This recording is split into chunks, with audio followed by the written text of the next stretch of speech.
Now let's get into the nitty-gritty about the sedimentary rocks themselves. So this is the CSI portion of this lecture. So we're going to take a look at small clues, right, and see what they mean overall. So the first thing that you might notice about our sedimentary rock sometimes is the color of the sedimentary rock. Right, when you take a look at things, that's generally what you notice first, especially about rocks. So several colors mean something very specific. Some don't really mean a whole lot, but other ones do.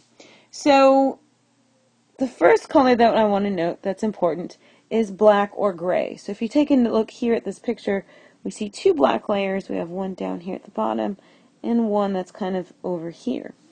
When we see black or gray in our sedimentary rocks, again, not in igneous or metamorphic, is telling us that it has a lot of organic material in it. So organic, right, is organisms that were once living, right? So again, think about coal that we talked about. That's that accumulation of plant matter. It's dark, right? Coal is black because it has a lot of organic carbon in it. Another color that's pretty important is red. This is the base of Devil's Tower, and it's very, very red. And when we see red, okay, this tells us that there's a lot of iron in our rocks, right? For example, if you had a car that was made out of iron and you notice some red on your car door, what does that mean? Well, it means that your car door is rusting. Rocks can do the same thing. So iron that is located in our rocks are going to do the same thing when they are exposed to oxygen. They're going to begin to rust. So anytime we see this red color, that's telling us we have rusting iron, right, that's in our rocks. Now, green or gray in our rocks also indicates iron, but that tells us it's not oxidized. Now, we can look at the individual grains themselves. This is what we call texture, right? So if we take a look at our rock here, there's three different components to texture. We have our clasts, which are the bigger pieces. We have the matrix, which in this picture is this brown stuff that's sitting between the grains. And then we have our cement, which is what's gluing those rocks together.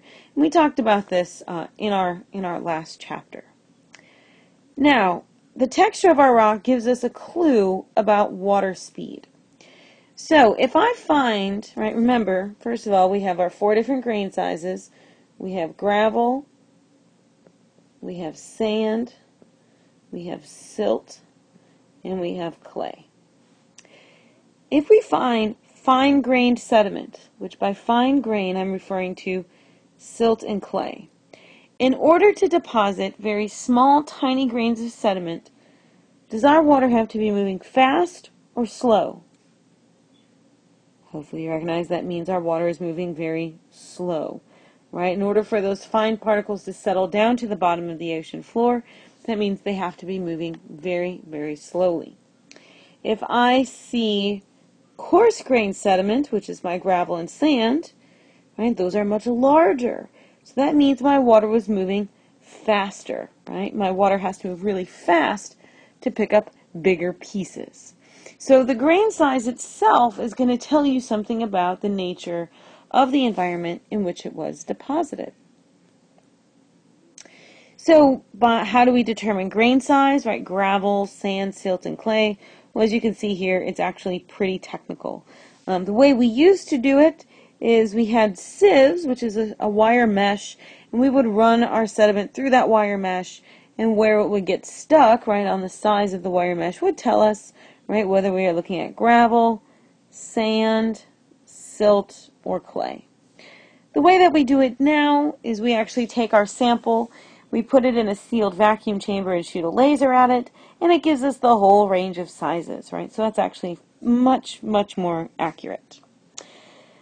Now, when we take a look at our sample, okay, our sample can either be well sorted, meaning all of the grains are about the same size, like beach sand, right? When you go to the beach and you pick up a handful of sand, you might notice that all those grains are about the same size.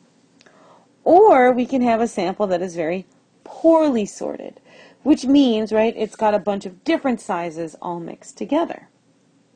Now, What's important about this is this gives us clues again. If I see something that is very well sorted, this is telling me that this rock, this sediment, is very old. It has been in that transportation medium for a long time. It's been worked over. It's very, very mature. If I find, and it's old and it's very far from the source, right? It's far from where it originally wrote it out from.